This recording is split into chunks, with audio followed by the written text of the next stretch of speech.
My parents come first, so make your mother go home.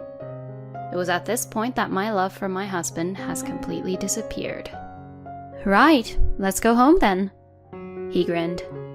Finally, you're going to obey me. Well, then make sure to look after our house. I ignored my husband's words and began to walk into the inn with my parents. Hey, what the hell are you doing? The inn's exit is the other way over there. Huh? Because you told me to go home, didn't you? That's why we're going home. Huh? What the hell are you talking about? This inn is my father's parents' home, you know? Excuse me? My name is Marla. I'm a 30-year-old office worker. I was raised by my father who works for the government and my mother a housewife. I respect both of my parents, my father who is strict but teaches me the right path, and my mother who is understanding, flexible in her thinking, and having a calm aura. I have been working at the company for 8 years, which was where I began to work for night after I graduated college. After 8 years working as an adult in the society, as one would expect, one experiences many things. I married my husband Chris when I was 25 years old. When I was 27, I gave birth to our first child, our son, Aaron. After taking maternity and childcare leave, I returned to work and now work as an office worker while raising our son and taking care around the house. Although my husband is kind in some ways, there are some things I like to complain about. First of all, Chris basically doesn't do any of the housework. I don't blame him for not being able to cook well. My husband lived at his parents' house all his life until we got married, so he has never cooked on his own. However, I would like him to do at least the laundry and cleaning around the house, which anyone can do as soon as they learn them, but he always puts the responsibility onto me by saying, Marla, you always get it done quicker than me, so... At first, everyone is slow, but as you get used to it, you'll get faster at it too. I would explain that to him, but he would give vague answers and eventually not do it. And around that time, I became pregnant and went back to my parents' home to give birth at a local clinic near my parents' house. I had hoped that while I was gone away, Chris would at least learn to do his own housework during that time. But apparently, my mother-in-law had moved in and taken care of the house chores while I was gone. Hearing this story, I was disappointed and decided to stop having expectations about my husband doing the housework for me. Another frustration was the presence of my parents-in-law. As I mentioned earlier, my mother-in-law spoils her only son, my husband, and visited us frequently. She also seems to think that her adorable only son was taken away by me, his wife, and she would always glare at me. Marla, what is this? What the heck is this dish? Well, obviously it's curry. I know that it's curry. Huh? Then why would she even ask me that question? Where are the meat? Huh? The meat for the curry. You want Chris to eat a curry without any meat? Grill some meat right now. What? But you can't just grill any meat. Make sure you prepare it and grill good quality beef. That's what my mother-in-law would order me to do. We didn't have kids at the time, so the burden was a little less, but it was still difficult on me physically and mentally to hear my mother-in-law say such troublesome things to me, especially after work. Oh, it's curry with meat today. Please eat as much as you like, honey. I grilled lots of meat for you, Chris. Yay! This is the best. Thank you. But I was the one who cooked it, though.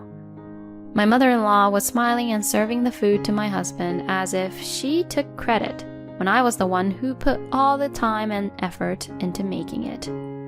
When my husband once said, I'm glad I get to eat a lot of my mom's cooking even if we get married, I indeed snapped at him when it became just the two of us. Your mother says whatever she wants and just only orders me around, but she doesn't actually cook anything, you know? If you say something stupid like that again, I won't cook for you anymore. Okay, I'm sorry. For my husband, he seemed to think that I suddenly snapped at him and was quite surprised at that time. But on the contrary, it seemed to have a positive effect, and after that, when my mother-in-law served food in front of my husband, Chris would also ask, saying, Did Marla cook this? And every time I would reply, yes, I cooked it. Then my husband would say, Marla, your meals are delicious. I thought at the time that he was a person who could understand if I say it properly, but this in turn made my mother-in-law jealous. Marla, I'll cook today. What? Saying that, my mother-in-law bought a lot of ingredients. That's a lot. Are you okay? I'll make you realize that what Chris really likes is my cooking. Saying that, my mother-in-law began to cook. I made these meals today. Here, eat up. Oh, wow, it's steak. Mom, your steak is really delicious as always. My husband ate it happily. Seeing this, my mother-in-law said with a look of triumph, See, my cooking is better than yours, isn't it? But to be honest, I didn't feel irritated at all or anything like that. It didn't matter how good my mother-in-law was at cooking, because it was a given that the food was delicious. All of the ingredients my mother-in-law bought were from high-end stores, and the meat for the steaks were quite expensive.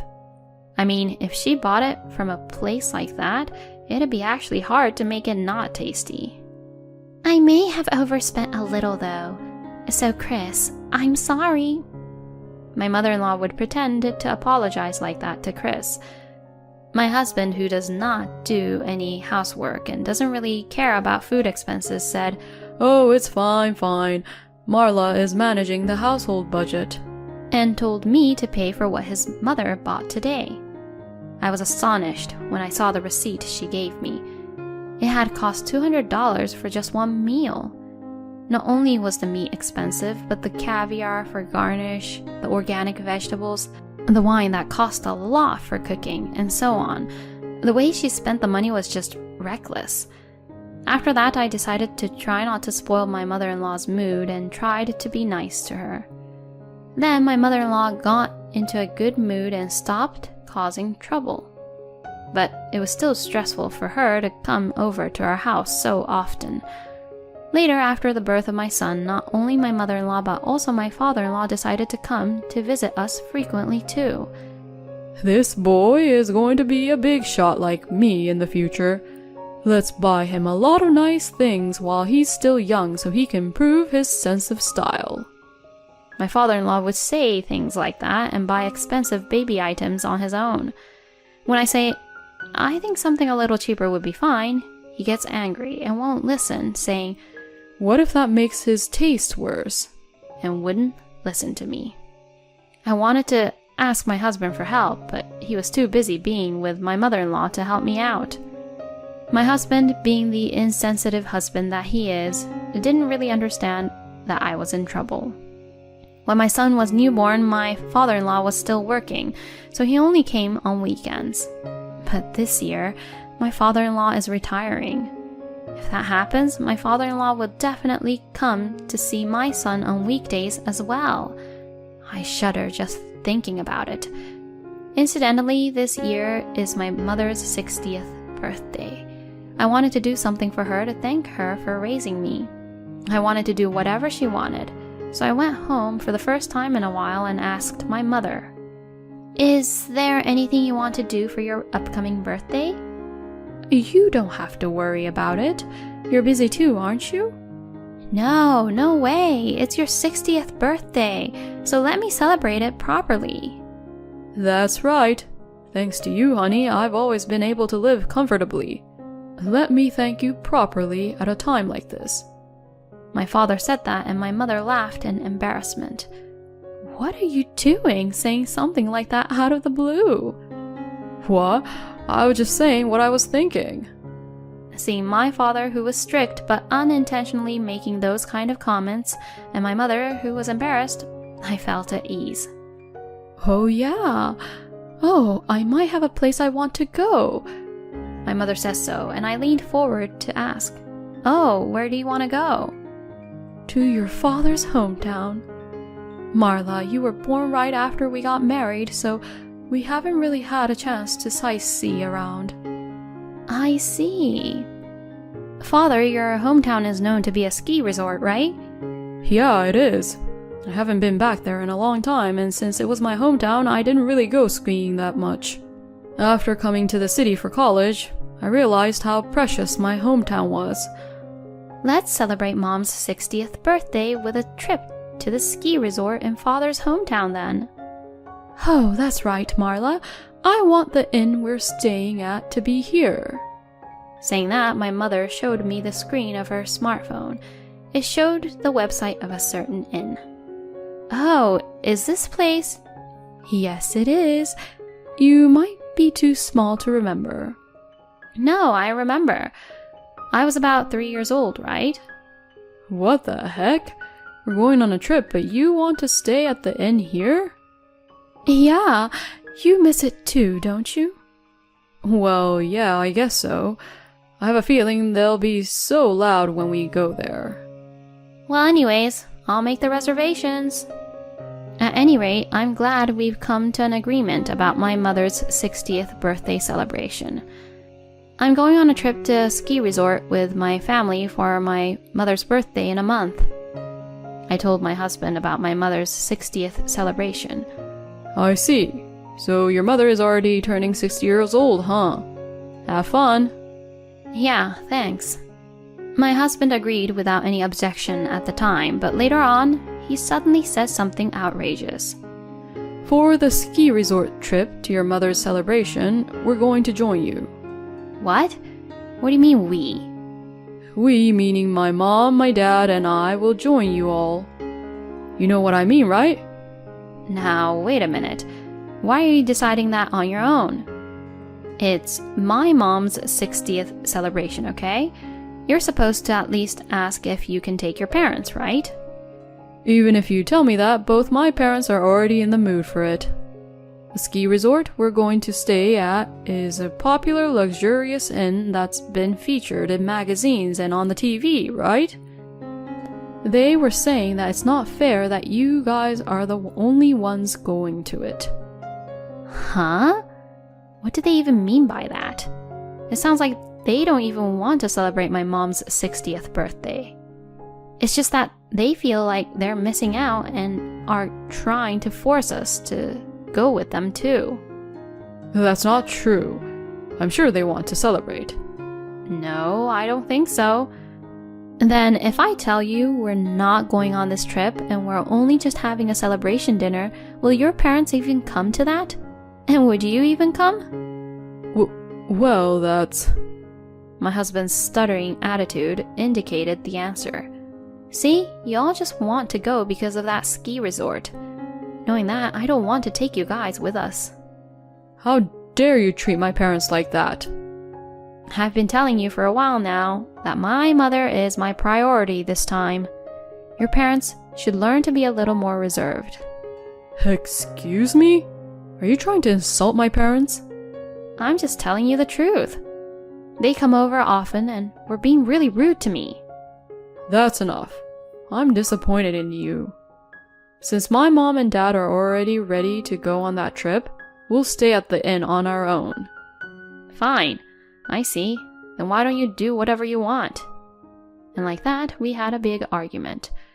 Then we didn't talk to each other at all for a long time. I mean, there are only about 2 weeks left until our trip, and I don't think my husband can even make a reservation. Well, it doesn't matter to me. And we stayed like that as we welcomed the day of the trip.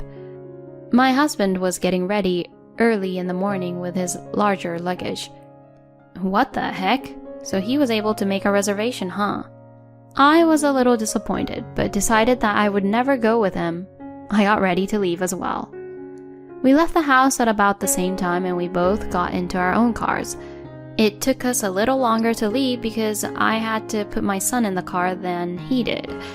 We then stopped at my parents' house to pick up my parents, and then it was off to my father's hometown.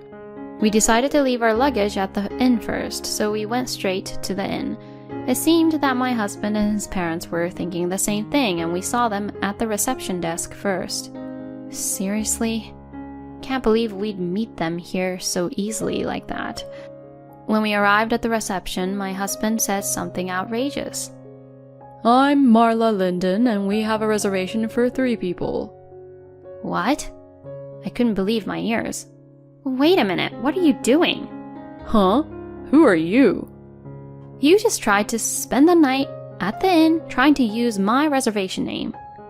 Don't say such a thing. I made the reservation under my mother's name. My husband acted as if he was a stranger to me and said such an outrageous thing. In short, he tried to take away the reservation I had made by making my mother-in-law into someone named Marla Linden. As expected, even my parents were appalled by seeing how my husband acted. I was ashamed that such a man was my husband, no matter how much we were in a fight. The receptionist, a young woman, was bewildered by the trouble unfolding before her. Since we were getting nowhere, I decided to show her my ID. I am the real Marla Linden. The staff member said, "Yes, ma'am. Thank you for presenting your ID card." And they recognized me as their proper guest. Then my husband and in-laws started to make a fuss. Hey, do you want to exclude us that badly? What a terrible wife you are. What a selfish woman you are. My in-laws were making a fuss without having any care in the world who was looking at them. And then my husband says something outrageous. My parents come first, so make your mother go home already. He had tried to stay at the inn by pretending to have his mother be me, and now he was forcing me to give him the right to stay at the inn. It was at this point that my love for my husband had completely disappeared. Right, well, let's go home then. He grinned. Finally, you're obeying me. Well then, make sure to look after our house well. I ignored my husband's words and walked into the inn with my parents. Hey, you! What are you doing? The inn's exit is the other way around. What? You told me to hand over our reservation to you, right? So, we're going home as you asked us to. Huh? What the hell are you talking about? This inn is my father's parents' house, you know. Excuse me? My husband and my in-laws were just speechless. You're kidding, right? This luxurious inn is your father's parents' house? Then a woman in her 60s came out from behind the reception desk. Oh, Henry, welcome. Have you come already? That woman is my father's sister. In other words, she's my Aunt Paula. Hey, Paula. It's been a long time. I just came to drop off our stuff for now. Oh, hello, Paula. It's been a while. Oh, Linda, it sure has been a while. Then, is that beautiful lady over there Marla? Auntie, it's been a while. You've become so pretty. My aunt was a very powerful person, the opposite of my quiet father. Come on, hurry up and carry the stuff now. Beth, please help them. Yes, ma'am. My aunt instructed the woman who was working at the reception desk. Then my aunt looked at my husband and his parents, who were standing there stunned, and called out to them. Oh, have you made any reservations, sir? May I ask your name? My husband and his parents, who had watched our exchanges, could no longer stay at the hotel using my name. But my parents-in-law didn't care. We had made reservations to stay with Marla, you see. That's right. There should have been a reservation for 6 people. I can't believe my parents-in-law would say such things like that. Then my husband started to get in on it too. That's right. And yet, we were told that the reservation was only for 3 people. Isn't that strange? It was your mistake, wasn't it? Shouldn't you have prepared a room for us somehow? It was beyond the disappointment I had for them. They were just doing too much. My father was clenching his fists and was about to snap. Then my aunt stood in front of my husband and his parents and began to apologize. I am very sorry that this was so unpleasant to you all. However, in order to provide the best hospitality, our inn can only accommodate a maximum of 3 people in any room. Therefore, I think that the statement that there should have been a reservation for 6 people is incorrect, sir. My parents-in-law and my husband's faces turned pale. If you are still not convinced by this, I have the recorded data of the voice call when Marla Linden made the reservation. So, if you don't mind, I can check that too if you like. When my aunt said this with a dignified expression, my parents-in-law and my husband flinched and said, We might be mistaken, and left right away. Oh, Auntie, you're cool. I don't know what that was, but I felt like I shouldn't have invited them in. Well, we can't let them stay at our place because it's fully booked to begin with anyways. I see. My father, being a fighter, must have come from how he was brought up in this hometown. My father and aunt are so similar in that respect. After that, we went to my father's parents' house, which is adjacent to the inn, and greeted my grandparents. My father was embarrassed by the many things my grandparents had said to him. We then enjoyed sightseeing in the ski resort, enjoyed delicious food at the luxurious inn owned by my father's family, and stayed in a comfortable room. We also gave my mother her birthday gift and celebrated with my father's family. My mother looked very happy, so I am glad that we were able to carry out the plan. By the way, when I got home, I confronted my husband with the divorce papers. My husband was surprised and angry, but I had my parents there too, so he could not speak strongly to me. My father was very angry about what had happened at that inn and put tremendous pressure on my husband. My husband was completely scared by that and finally signed the divorce papers. Thus, our divorce was finalized. I demanded that there be no division of property and that I have custody of my son. Of course, I also demanded that my husband pay child support. My husband looked unconvinced, but when my father glared at him, he said, That's fine, and accepted the terms. After that, I returned to my parents' home, and with the help of my parents, I am raising my son while working as a single mother. By the way, my ex-husband blamed my ex-parents-in-law, saying, It's you two's fault that I got divorced, and cut off ties from them. Then Chris's mother, who loves her son dearly, blamed her husband, saying, It's your fault that my son is gone, and blamed everything onto Chris's father. Then Chris's father, who felt offended, said, Well then, let's get a divorce. And now they're both divorced too. I didn't think it would end up like that, but it was hilarious, and I think they all got what they deserved. I, on the other hand, am very happy with my family. My mother's room is decorated with family photos taken together to celebrate her 60th birthday, and we talk about going on trips together again. Thank you for watching to the end. Please subscribe to our channel if you like.